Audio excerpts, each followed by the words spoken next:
Welcome to Navigating Hope, your compass to health empowerment. I'm Dr. Jaime Hope, steering you through healthcare, overcoming overwhelm, personal goals, and emergencies. We'll navigate the healthcare maze with actionable insights and real-world advice, unlocking the secrets to a healthier, more vibrant life. Join us to take control of your well-being and make informed decisions for your health and your future. Stay with us as we unravel the mysteries of medicine, wellness, and life's unforeseen challenges, helping you bypass the ER with a dose of knowledge. Stay tuned till the end of the episode with a recap of your actionable insights and a free gift. Let's chart a course to your well-being together. All right, everybody, welcome back to another episode. I am bursting with excitement because I get to introduce you to an amazing human being, Julie Reisler, who is a friend. She is an amazing podcast host. So let me read the bio here so you can understand her official street cred, and then you'll get to meet this just incredible human being. So she is the CEO of Empowered Living, Inc. and is a transformation expert and intuitive guide.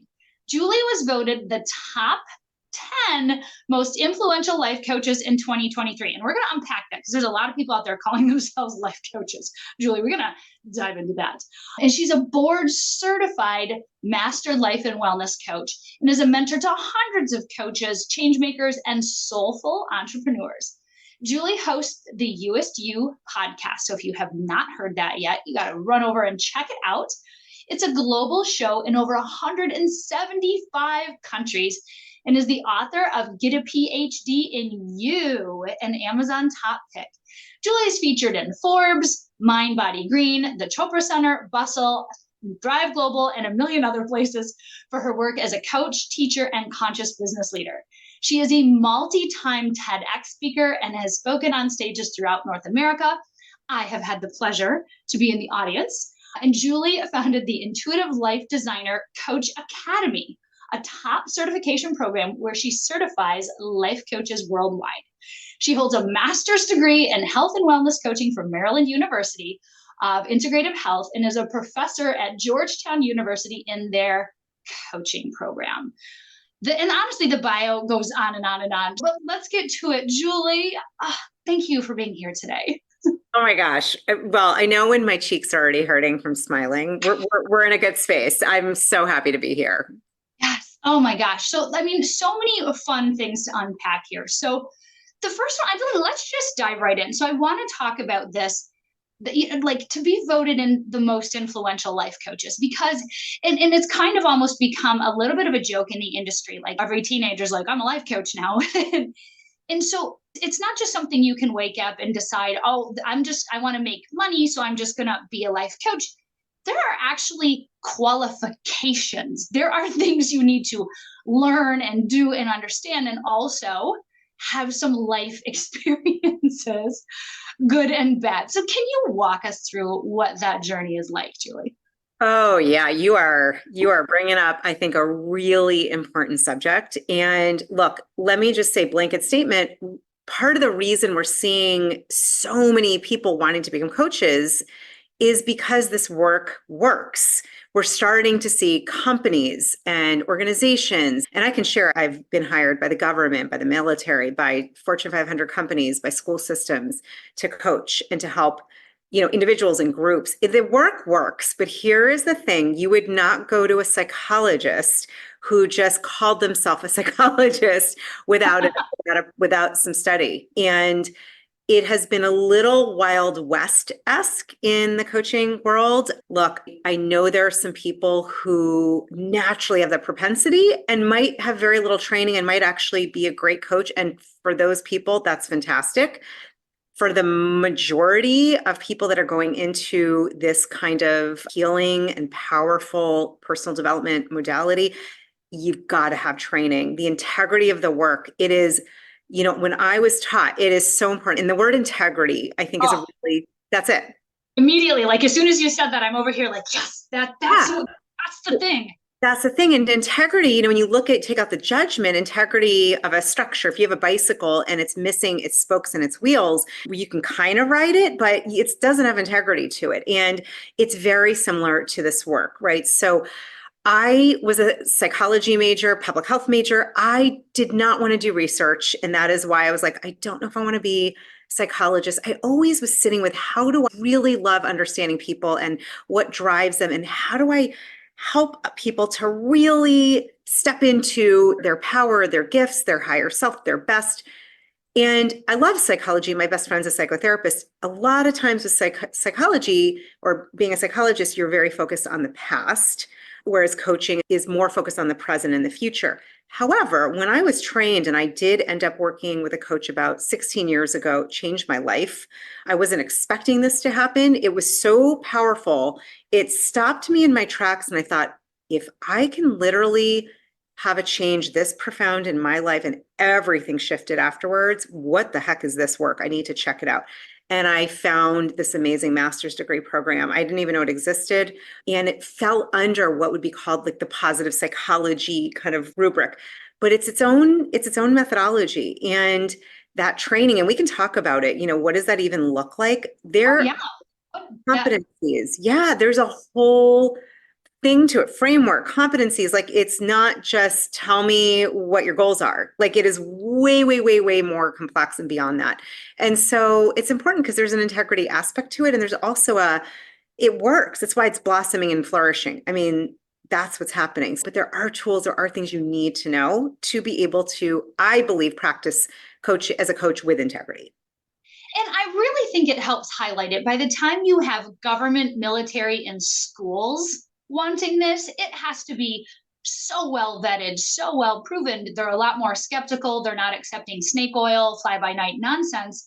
They want to, I mean, these are institutions and they want to see proven techniques. So, how did you get into those old guards?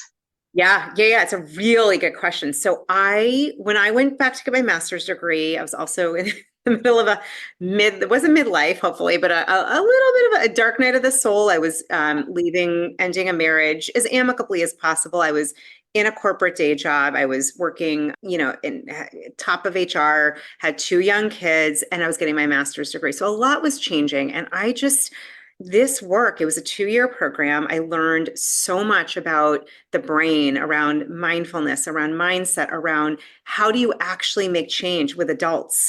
Adult learning and change is very different than with children and with young adults. Very different. Amen, sister.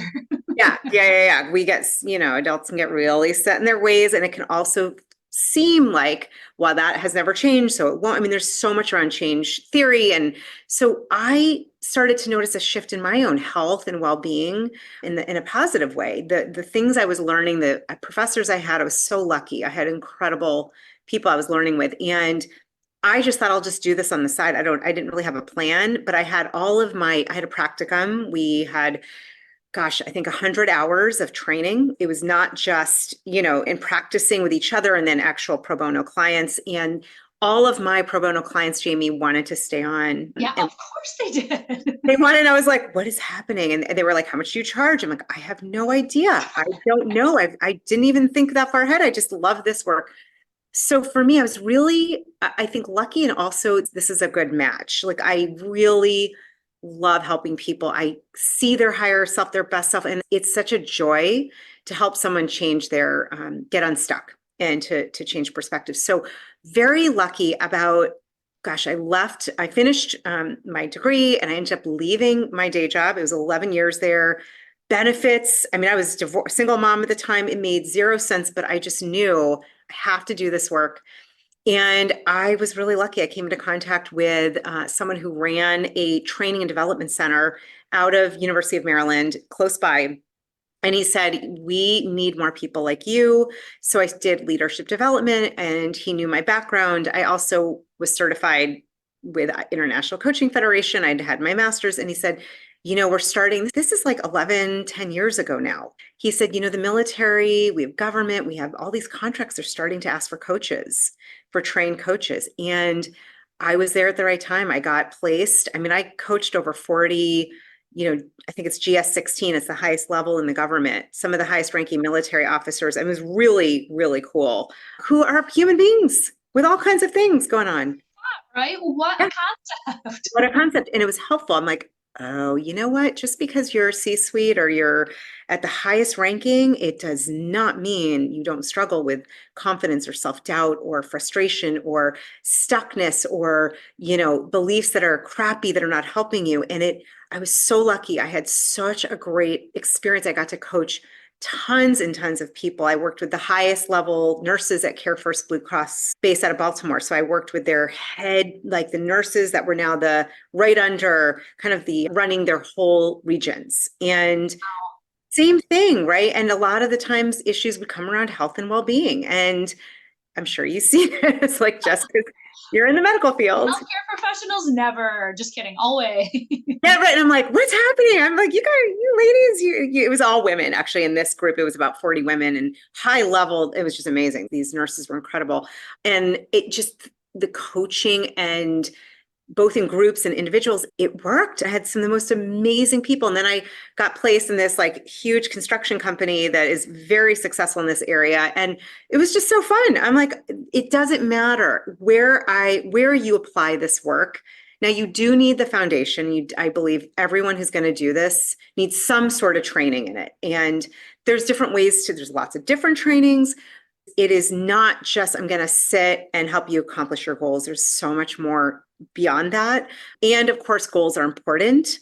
But what I saw was, and I keep seeing it now, I'm 10 years in my business. I just about to celebrate 10 years. And it's amazing. Like I'm working with a former Olympic ice skater who is reinventing herself, right? She's off the ice and had some things happen. And we're going deep into what matters to her. But that training, the integrity of that's really important. And I do believe this is why it's blossoming, is because it does work. When you do know what you're doing, there are plenty of coaches who are really well trained. And that is, to me, I teach many students how to coach, and I always hear like, oh my God, there's going to be no one left. I said, there's so many, yeah, I don't know, look around, plenty of people, we've 8 billion people, and many people that still are looking for support and feel very alone and anxious and frustrated and overwhelmed and stuck. You're fine. Don't worry. You're going to have plenty of people that you can think the cohort of people who are feeling alone, anxious, stuck, overwhelmed, there seem to be plenty of us. Yes, there's plenty of us walking around. So right.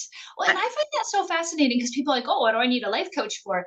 And they're like, coaches are for people who are only in struggle. But when you look at the top CEOs who are running multi-billion-dollar countries, when you're looking at Super Bowl football players, when you're looking at Olympic athletes at their peak, what do they have? Coaches. Typically not just one. They have multiple coaches. They have coach that gets them to this level and then someone to get them to this level. And I was thinking, why wouldn't my life, my one and only precious life, be as important as a football match? Like, why would they be worthy of a coach, but my life is not? That once I embraced that, I was like, oh, wow, that's huge. Yes. And I love that you just brought that up. It can seem, and I think for a while it used to seem like, okay, only if you're high performing. No, like if you want to infuse more love into your life with yourself, you want more self-awareness, you want to feel more peaceful. We all deserve that. We all deserve to feel grounded and to feel like we're, supported. And it's not just for the elite athletes, performers, although yes, that's where I think we saw coaching begin. I love what you're saying. It's so true. And what I see is oftentimes people I'm working with, it's not necessarily something, yes, often it might be, I'm feeling really stuck here. I feel like I have this desire and I haven't been able to do it. And that might be writing a book. That might be ending a marriage. That might be shedding weight that it does not serve anymore. It could be anything. Yes. It's that we know that there's something more. Yeah. And even sometimes if we know the right thing to do, that there's a difference between the knowledge and the action. And a coach, they help with knowledge, they help with accountability, but so much more because it's a journey. Absolutely. The competency is one of the things that, and I think this can actually be a similar overlap with being a physician, is we were talking about this earlier, one of the first things I teach is about your presence, about having that we call it sacred space and presence, where really what you're doing is you're creating a space where the person, your client that you're working with, feels 100% comfortable to be vulnerable, to share, to trust you, to let it out. Because often we walk around with shame. We walk around with, crappy things we're saying, like, I'm not good enough and I should be doing this. Same thing. One of the things about you that's just so amazing is your presence, your bedside manner, your presence. And it's the same thing with coaching, that your presence is so paramount. If you're not, and this is where I really believe each of us who coaches, it's imperative to take care of ourselves at a high level. Oh, sister, yes. Yeah. And you're on your 12th cohort now, did you say, of certified coaches that you have trained? Yes. And so I want to, which I think is amazing. I want to dive into that. But something you said there is so important. And I know a lot of our listeners need to hear this, the self-care. People are trying to pour into everyone else from an empty bucket. Julie, give us permission. We need self-care because we're all trying to take care of the world. Help us out. I was looking at my little quote. First of all, being of true service comes from overflow. You cannot give when it's empty, when your cup is empty. It is the opposite of what we think. I actually wrote an article about this, the whole notion of selfish, which it's such a conditioned way of looking at loving yourself. When you feel rested, and any parent, like if you've had young kids, I remember I would just pray for sleep. I was like, I don't really care about anything else, maybe eating something, a shower, just let me sleep. Like I saw why it was used as a tactic for, if you're being tortured. Yeah. 100%. Right. So think about that, right? Your ability to care for your children or others. You can only give as much as you have within you. It's the same thing with our emotional health, our physical health, our energetic health. We're more than just our brain. We're more than just our body. There's the idea of the mind, body, spirit. We've got all three woven into one amazing human being that is, let me just say, I could get into, you probably know the statistics, but it's like 1 in 14 trillion chances of being born when you look at the statistics. So yes. We are walking miracles. And what makes you think you're not worthy of taking care of yourself? It is being self-full. You want to be full in yourself, not of yourself, in yourself. Huge difference for me. I have more capacity to handle triggers. You are more resilient. It affects your immune system in a positive way. And then guess what? When you feel more grounded and nourished in every way, you're able to give, you're able to show up, you're able to actually be of service in a bigger way. Yes. It's so funny. I teach my residents, I'm a better doctor with a full stomach and an empty bladder. Yeah, exactly. And they're like, but you get it, right? Because you're not a good listener trying to tell you about their heart attack. And you're like, I just have to pee. I don't really care what you're saying. Yeah. So when I first started on my self-care and selfish journey, I realized I can't be the kind of doctor I want to be if I'm exhausted, hungry, all those things. Yeah. And as a mom trying to continue that journey so my kids don't see me running myself into the ground to serve them, what kind of role model is that? And then having a partner who knows, like everybody, what they choose for self-care is different. For me, one of my best forms of stress release is exercise. And my husband, who's a very loving person, one day, I, of course, thought I was being fine, but apparently I must have been a little spicy. He's like, instead of saying, hey, you're being, a B word, he's like, honey, would you like to go for a run? Which was such a loving and supportive way of saying I'm just being a grouchy B word. And I was like, oh, okay, I need a little self-care today. I'm getting the message. I got it. I'm hearing you loud and clear. And it's so great. You have these tools. It's to me, okay, so anyone listening right now, I'm pretty positive. You wake up, what do? You pee, you brush your teeth, right? This is called hygiene. It's called hygiene. I really see our taking care of ourselves mentally, emotionally, spiritually, physically as part of our hygiene practice. Ooh, I love that. Yeah. So for me, and one of the things I teach is not only how are we nourishing ourselves, but nourishing ourselves food, with thought, with movement, with silence. Are you giving yourself space to calm your nervous system, to be able to tune into your greater wisdom and intelligence that does not always live right in your brain? We have heart intelligence. We know this scientifically. So this self-care, to me, is on the same level as any hygiene routine. I would never not floss and brush my teeth most nights, like most nights.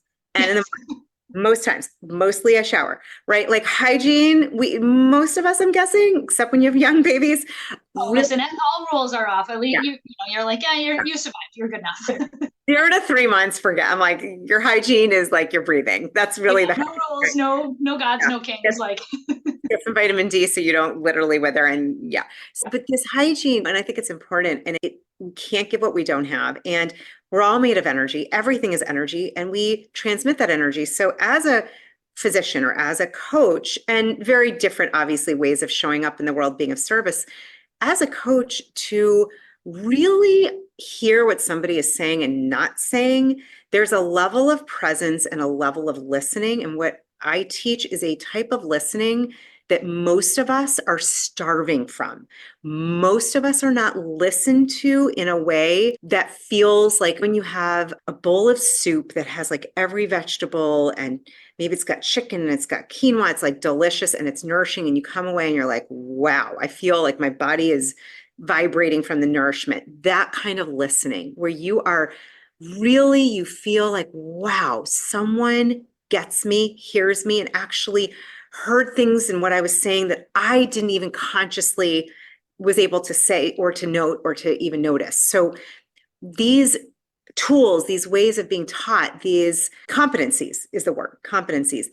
It's not just listening. It's not just asking questions. It's not just being present. We take it, and I always joke, I say, no, you go 100 feet down into the ocean type of like mile deep. We're going deep, deep end. We're not staying at the surface. And that takes practice. And it's hard to be able to do that if you're not practicing that with yourself. So that is why one of the first things we do, and it's constantly through training, and anyone who's doing coaching, I'm sure, has some sort of practice. It's constantly every day. What are you doing to take care of yourself?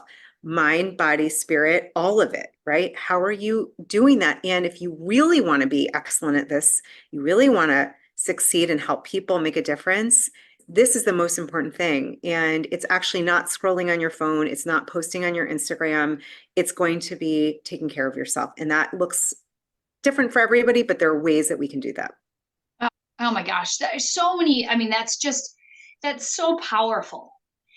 Oh my gosh. So there are so many things that you're teaching. I love that. If you're looking for a coach, the coach should be doing the work, first of all. They should be doing it themselves, practicing what you preach. It's like if your doctor is obese and eating a donut and smoking and telling you to make healthier choices, it's a little bit hard to take that seriously. Yeah, I'm not laughing about what happened to me when I was about 11. I actually had that situation. I struggled. I'm very open. I struggled with binge eating. And I just think for me, I didn't really have a blueprint for how to handle emotions. It was basically like love, and we're just going to put lipstick on the pig at all times. So, the other emotions were like, what do you do with those? So for me, I think eating and using sugary, starchy foods, it made me feel grounded. It made me feel better. It's a dopamine hit. Not Sure. not the best tool, but the tool I used. And my mom, who is really like worried, is my daughter gaining weight. I mean, when I look back, I'm like, I was healthy, but she was, yeah, freaking out about it. Took me to a physician who was probably 400 pounds obese to the extent of I can't imagine he'd still be alive today, but he said, oh, just have her starve herself for 2 weeks. Just have her starve. Oh, an 11-year-old girl. Oh my, every part of my soul is hurting right now. Like the amount of Yep, that's harm.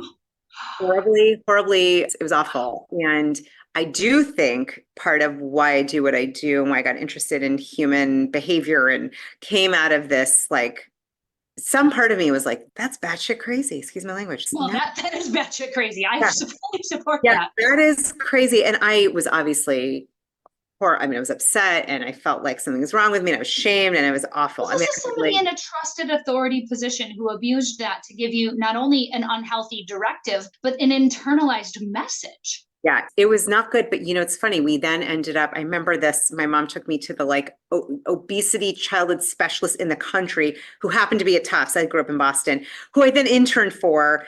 And then he's written books and books on childhood, adolescent food issues and obesity. It ended up later becoming this like, wow, there's more to this than just starving yourself. And so that it became a blessing, but that's the thing. We've got to be practicing what we're talking about. And with coaching, it's a little, the way I was trained and what I believe, it's less giving directive and less telling someone what to do. It's more about, because motivation, if you want real motivation, intrinsic motivation, it's got to come from within. And me telling someone how to do it or what to do is different than, for example, you realizing the importance and finding in your own self, in your own life, the importance of that action or that goal, and then learning resilience and reliance on yourself with support. Very different.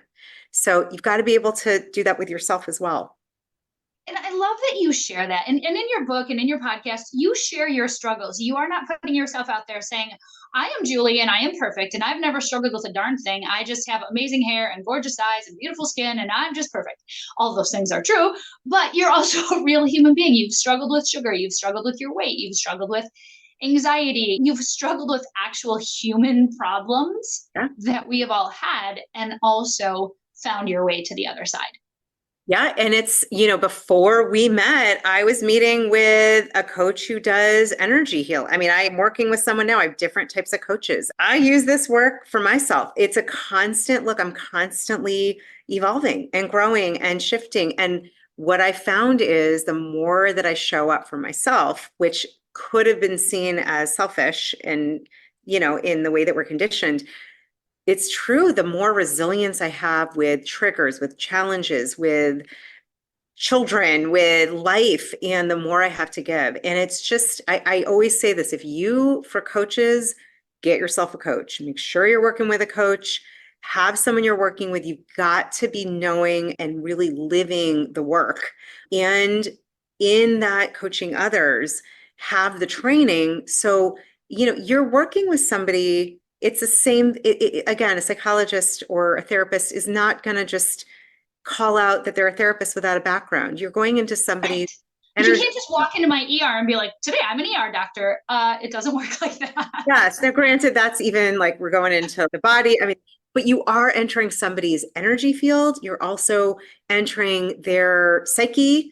And I see it as very sacred. It really is to me. It's like a psychic surgery. It has that kind of feel to it. You're entering somebody's their life story and their heart and what's important to them. And so having those competencies are really crucial. And when you do learn how to use them, and this is why when I teach it, we practice it. They practice it with pro bono clients within our group. It's a lot of practicing it and then getting coached themselves. They always get coached as well. They have to.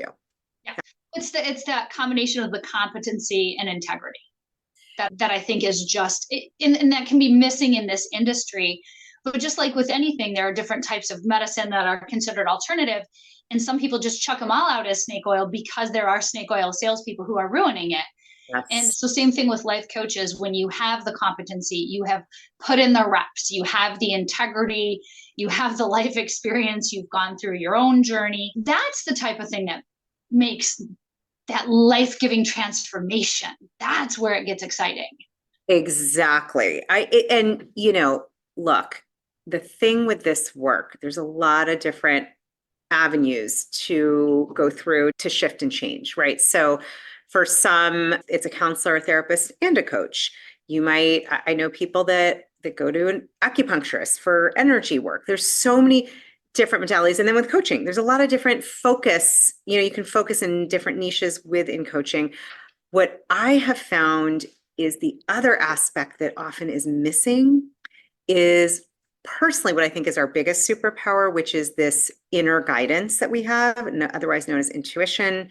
And that is a big piece that I focus on, and that I would just say for all of us, we have answers within and to really learn how to tune into them and help somebody to tune into them, that can change the game because we do have this incredible guidance, this power, this intuitive knowing, and everyone has that a little different. That, and I could easily go into how do you even know you have it? Well, if you've had one gut feeling about something, Yes. like most, right, get it in their gut, you might get a sense in your chest, you might just have a feeling, a knowing. We don't want to sidetrack that. That's often where our dreams live. That's often where our truth lives. And so that's another component. How do you even help somebody to access that if you're not tapping it into yourself? And that's one of my favorite parts because it can seem very mysterious and enigmatic and almost like woo-woo. And the truth is it's how we're wired. We literally have this access. We all do. We do. And there's a lot of science behind that. So I've been practicing medicine. This will be the start of my 19th year. And so there are many times now, as an experienced emergency physician who listens to patients, I can walk into a room and my gut will say, this is what's going on, or they're sicker than they're letting on, or they're being really stoic, but they're in a lot of pain. That intuition is there, and it is a result of life experiences, practice, pattern recognition. And anytime, whether in medicine or in relationships, where I have tried to ignore my gut and let other people think this person is okay, or they're telling me that, this, and ignoring my gut, I've never been happy in the end that I made that choice. It's always when you listen to that thing. So the gut is not a woo-woo thing. It is your life experience, and your body just gets there a lot faster than your brain does. And there's so many studies with, fit trick card decks and stuff like that. People's physiologic reactions, you can read, like I do the Whoop, you do the Aura Ring. Your body can actually detect the scam before your brain is consciously aware of it. So it is incredible how scientific intuition is. Oh, yeah.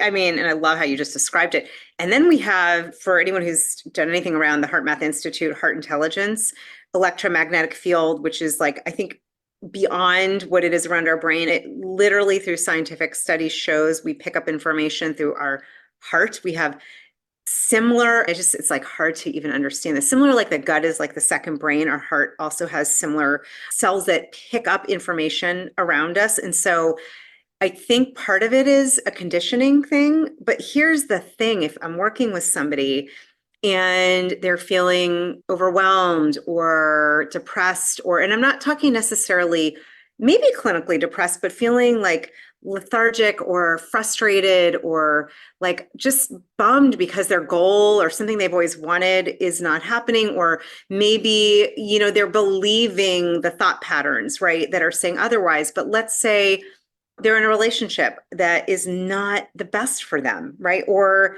that can often be accessed through your intuition. And it's sometimes a good way to bypass our thoughts by going through intuition. So learning how to unpack and decipher that kind of coding, it's really important as a coach. You're really tuning into your own intuition and to the person you're working with. Like you said, I can sense with somebody immediately if I'm like, they're holding something back from themselves, or they're not listening to they're scared. They're not listening to their gut at all. And this is causing a lot of stuckness. You can see it. Yes.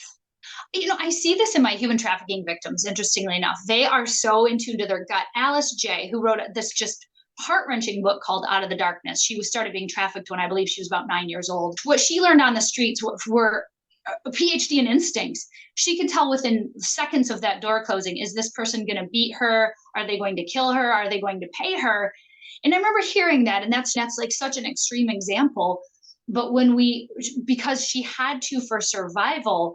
And so when we realize that we can also harness that power, and it doesn't have to be in that level of danger or anything else, you can utilize what your body will naturally give you, and so much to your benefit.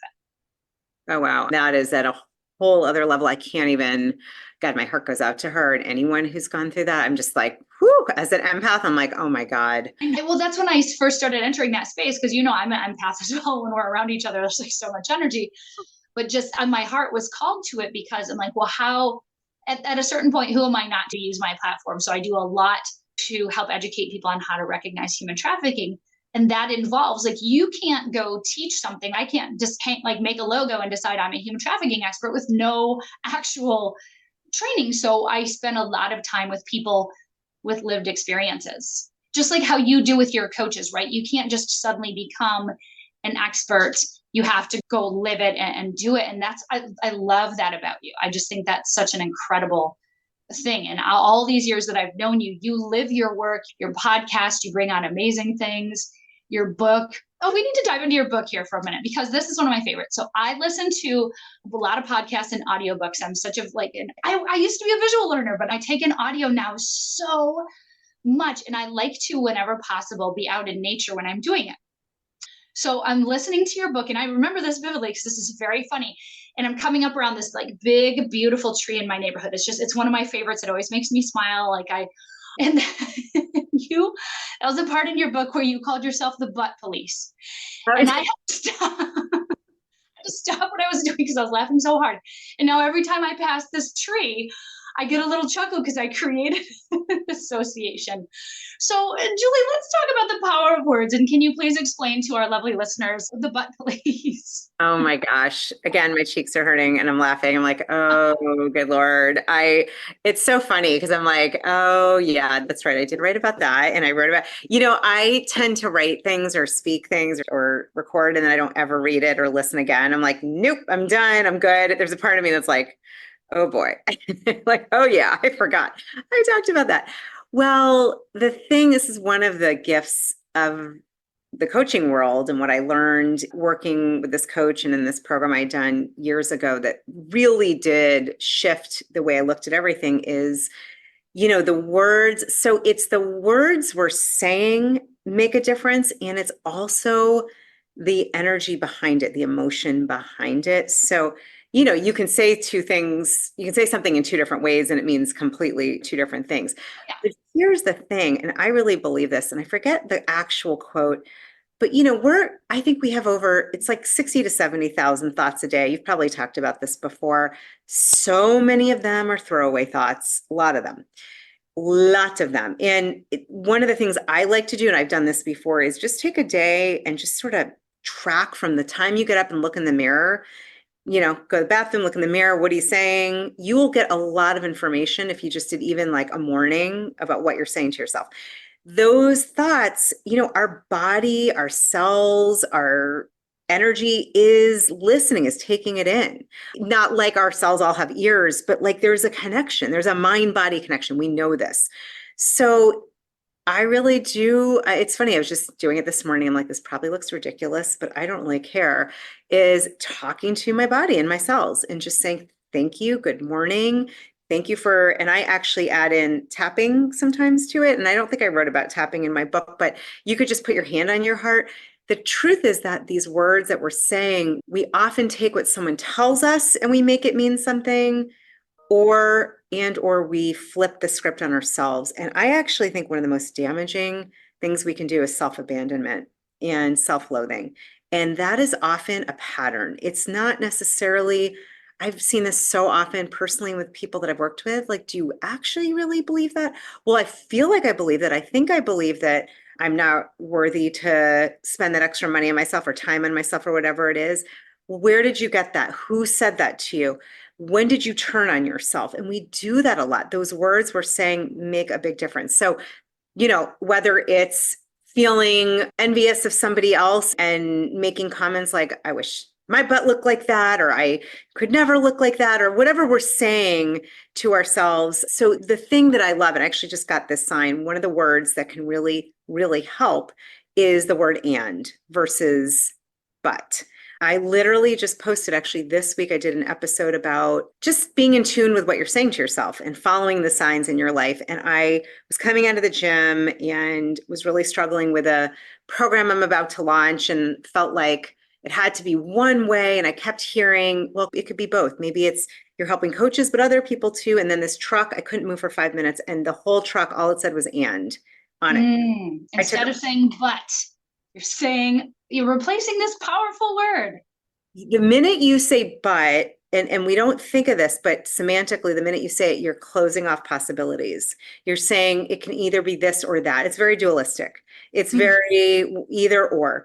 When you bring an and, maybe there's another answer. And maybe I don't know how to do this yet. So that truck, it just made me laugh so hard. I took a picture, I saved it, I have it on my screensaver, and I'm like, do not forget the power of and. I wrote about it. And when we add and versus saying but, it really makes a difference in terms of literally what's possible in your life. Because our words create our thoughts, create our actions, create our reality. It's the way it is.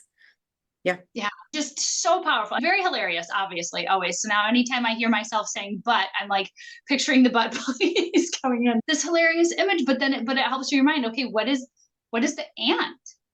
Yeah. What is the and? And I catch myself all the time. I catch it, and it's something I teach in coaching, especially when you're listening to somebody and you're reflecting back and you're holding space for somebody. It's unless it's really used for you're saying, oh, you're really looking at it like it's only this, but that, or this or that. It's such a powerful tool to watch yourself. Where are you really cutting yourself off from? We don't know what's possible. Oftentimes we are living at like 1% capacity of what's possible, if that. Yeah. Oh my gosh. So true. So I want to talk about kind of various ways that people can interact with you. But I love the book. I actually, you can, dang it. I've been rearranging my office because I felt an energetic shift. So anyway, you can tell I really love a book because I listen to it on Audible, but then when I buy the actual physical book, because like to get that kind of dual thing, like I want to write notes in it and stuff like that. So, I mean, the book, you've got the podcast, you have for people who want coaching, you have incredibly well-trained people with certifications, with integrity, with experience. And if there are some people who are listening that are like, I love all of this and yeah, also want to take that next step and be a coach. Sometimes what the thing we need the most we do. I remember like when I was starting residency and taking advanced cardiac life support, and I didn't feel like I 100% understood it, but I knew how critically important it was. So what I did was not only did I take the class, I became a teacher of the class. And to me, that's how I get that. So for those, there are people who are listening that, you know, not everyone doesn't have to be a coach, for goodness sakes, like be good at what you're good at. But for those who are called, what is on the horizon for you? yeah. Well, thank you for asking. And you know what I've noticed? It's so interesting now because we're in our 5th year of this. I've been teaching coaching both at Georgetown University and then where I went to school for over a decade. And that was the thing. I always loved it. And then with the shift in 2020, Oh boy. which is a wake up of wake ups, I got a really strong intuitive nudge. It's time for you to teach this, and you can teach it to people from all over the world. And I've had students from all over the world.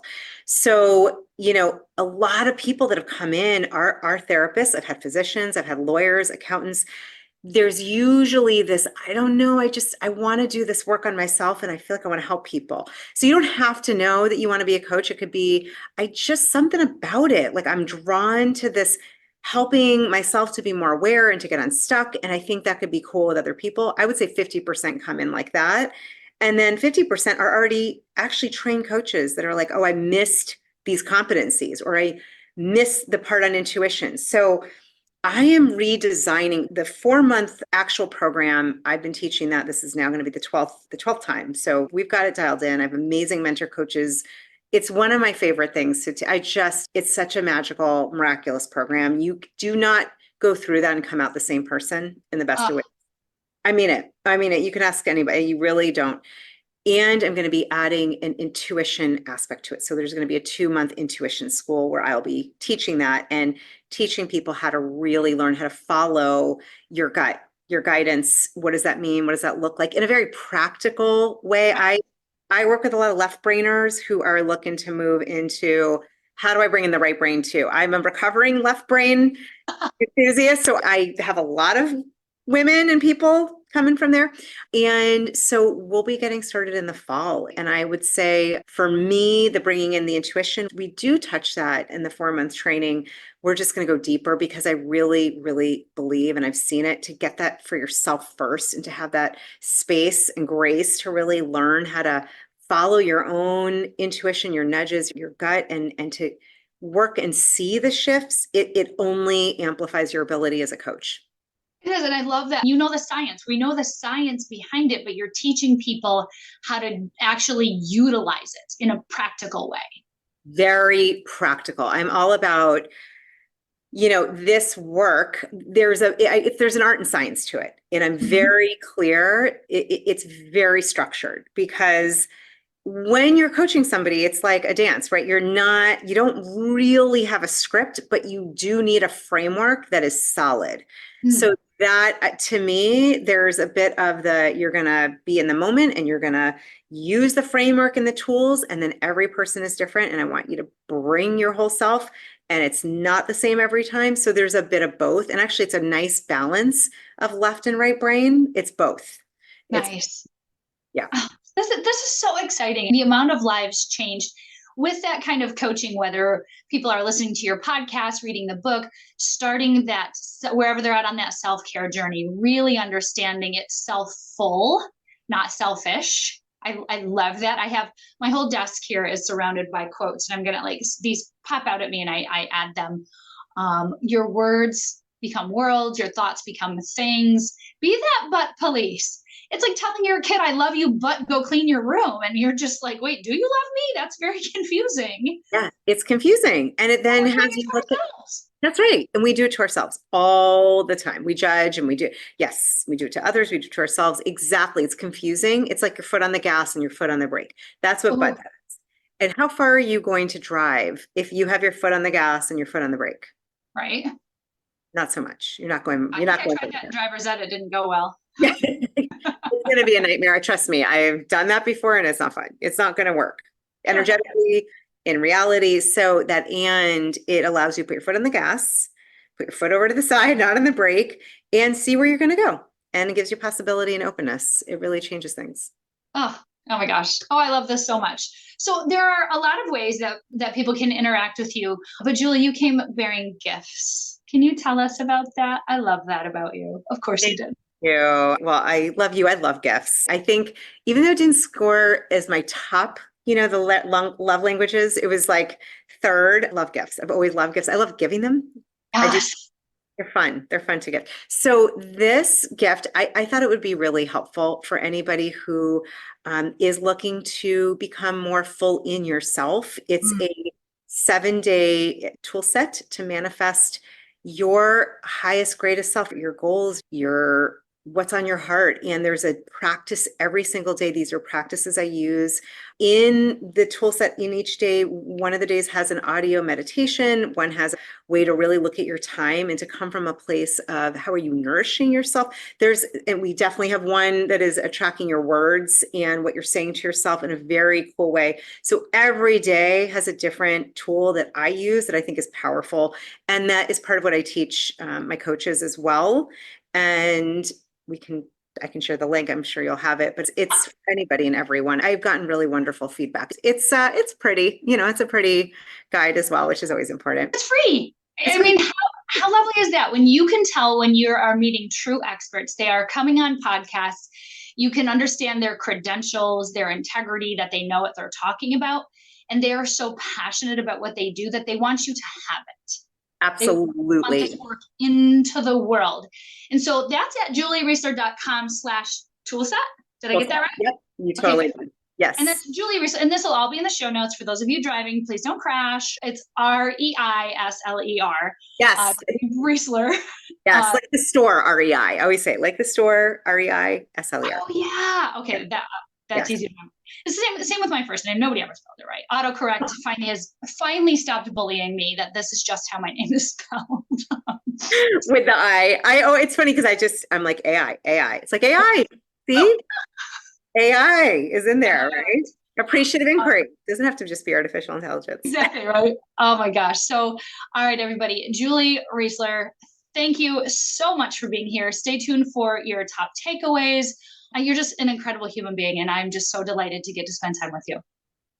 I just want to say that I feel the exact same. You are such a gift. Thank you for having me. I hope this was powerful and impactful to all your listeners. And thank you for being just such a gem and an example of really just wisdom and kindness and compassion and brilliance. It's true. So now you're making me blush. I love you. You're the best. Thank you for joining us for another episode of the Navigating Hope podcast. Today's guest is Julie Reisler, an empowering life coach, intuitive guide, and transformational leader. Julie has inspired countless people to make profound changes in their lives. And today, she shared some of the most powerful lessons she's learned along the way. Here are your 5 key takeaways from our enlightening conversation. Number 1, the power of words and self-talk. Julie discussed how our inner dialogue shapes our reality. She encourages listeners to pay attention to their self-talk, noting the words we use have a profound impact on our emotions, actions, and ultimately our lives. By shifting negative self-talk to positive affirmations, we can start to create a life that aligns with our highest potential. Takeaway 2, your intuition is a superpower. Julie highlighted the importance of tuning into your intuition, your internal compass. She explained how listening to gut feelings and heart intelligence can guide us through life's challenges, helping us make better decisions and stay true to ourselves. Learning to trust your intuition is a key step in personal growth and empowerment. Takeaway number 3, self-care is essential.